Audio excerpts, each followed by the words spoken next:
اعوذ باللہ من الشیطان الرجیم بسم اللہ الرحمن الرحیم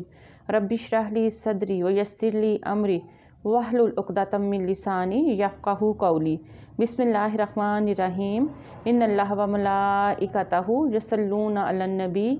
یا ایھا الذین آمنوا صلوا علیہ وسلموا تسلیما اللہم صلی علی محمد وعلی آل محمد کما صلیت علی ابراہیم وعلی آل ابراہیم انک حمید مجید اللہم بارک علی محمد وعلی آل محمد کما بارکت علی ابراہیم وعلی آل ابراہیم انک حمید مجید۔ السلام علیکم ورحمۃ اللہ وبرکاتہ۔ آج 12 جنوری جمعرات کا دن ہے اور آج کا ہمارا ٹاپک ہے حضرت نوح علیہ السلام کی دعا۔ اور حضرت نوح علیہ السلام کی دعا ہم پڑھنے سے پہلے کچھ حضرت نوح علیہ السلام کی جو پہلی زندگی کے حالات ہیں دعا سے پہلے کہ جب وہ انہوں نے تبلیغ کی اپنی قوم پہ، اور وہ ان کی قوم 950 سال آپ نے اپنی قوم کے پاس تبلیغ کی، تو آپ کی قوم اللہ تعالیٰ پر ایمان نہیں لے کے آئی، تو پھر آپ نے اللہ تعالیٰ کے حکم سے ایک کشتی بنائی، اور اس کشتی کے بعد پھر آپ کی دعا ہے۔ لیکن ہم اس سے پہلے قرآن پاک کی کچھ اور آیات کا بھی مطالعہ کریں گے انشاءاللہ تعالیٰ۔ اللہ تعالیٰ قرآن پاک سورہ ہود کی آیت نمبر 25 میں فرماتے ہیں، یقیناً ہم نے نوح علیہ السلام کو اس کی قوم کی طرف رسول بنا کر بھیجا کہ میں تمہیں صاف صاف ہوشیار کر دینے والا ہوں کہ تم صرف اللہ ہی کی عبادت کرو، مجھے تو تم پر دردناک دن کے عذاب کا خوف ہے۔ اس کی قوم کے سرداروں نے جواب دیا کہ ہم تو تجھے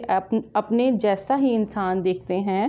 اور تیرے تابع داروں کو بھی ہم دیکھتے ہیں کہ یہ لوگ واضح طور پر سوائے نیچ لوگوں کے اور کچھ نہیں ہیں، جو بے سوچے سمجھے تمہاری پیروی کر رہے ہیں۔ ہم تو تمہاری کسی قسم کی برتری اپنے اوپر نہیں دیکھ رہے، بلکہ ہم تو تمہیں جھوٹا سمجھ رہے ہیں۔ آگے اللہ تعالیٰ فرماتے ہیں کہ نوح علیہ السلام نے کہا، میری قوم والو، مجھے بتاؤ تو اگر میں اپنے رب کی طرف سے کسی دلیل پر ہوا اور مجھے اس نے اپنے پاس کی کوئی رحمت عطا کی ہو، پھر وہ تمہاری نگاہوں میں نہ آئی ہو، تو کیا زبردستی میں اسے تمہارے گلے مونڈ دوں گا، حالانکہ تم اس سے بیزار ہو۔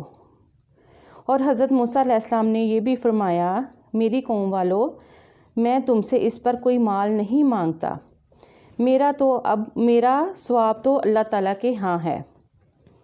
نہ میں ایمان والوں کو اپنے پاس سے نکال سکتا ہوں، انہیں اپنے رب سے ملنا ہے،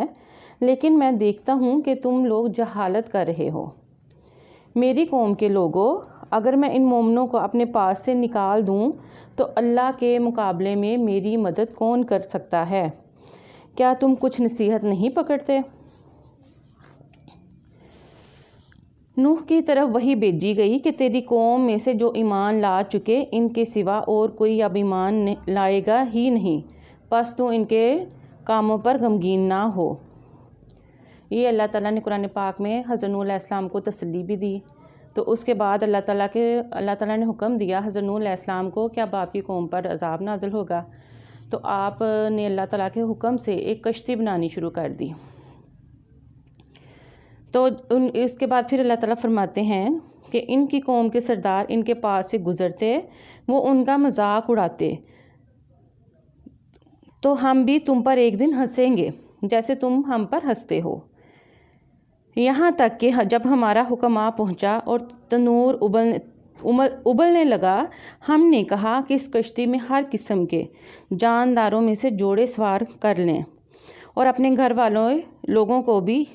سوائے ان کر جن پر پہلے سے بات پڑ چکی ہے، اور سب ایمان والوں کو بھی، اس کے ساتھ ایمان لانے والے بہت ہی کم تھے۔ اور حضرت نوح علیہ السلام کا ایک بیٹا بھی ایمان نہیں لے کے آیا تھا، تو وہ کشتی میں سوار نہ ہوا۔ حضرت نوح علیہ السلام نے ان کو کہا بھی کہ ہمارے ساتھ،